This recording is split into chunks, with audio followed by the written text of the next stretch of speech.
চলুন শীতকালে একটা নতুন আপনাদের জিনিস দেখাই, গাজর গুড়ের মাখা সন্দেশ। হালুয়া তো সবাই করেন, কিন্তু খেজুরের গুড় দিয়ে আর গাজর দিয়ে আর একটু অল্প খোয়াক্ষীর দিয়ে কেমন করে সন্দেশ করি দেখুন।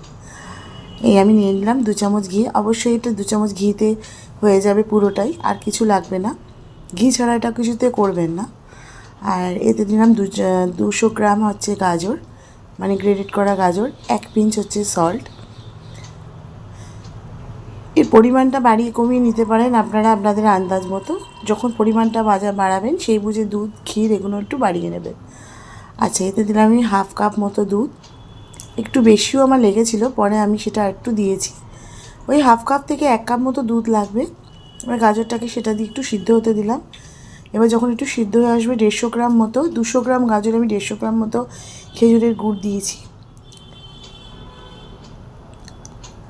এটা গুড় পাটালি বা পাটালি গুঁড়োও হয় বা খেজুরের গুঁড়োও হয়, তবে পাটালি গুঁড়ো করবে ভালো হবে। আর এটা দিয়েছি একটু এলাচি পাউডার, একটু সামান্য টেস্টের জন্যে। এটা কেউ ইচ্ছে হলে দেবেন, নাহলে স্কিপ করতে পারেন। এবং তার সাথে দিলাম হচ্ছে 100 গ্রাম মতো খোয়া ক্ষীর। আমি 200 গ্রাম নিয়েছিলাম কিন্তু লাগেনি, আপনারা আপনাদের পরিমাণ বুঝে দেবেন। 100 গ্রাম খোয়া ক্ষীর হয়ে যাবে। যদি খোয়া ক্ষীর না থাকে তো আপনারা গুঁড়ো দুধও ইউজ করতে পারেন।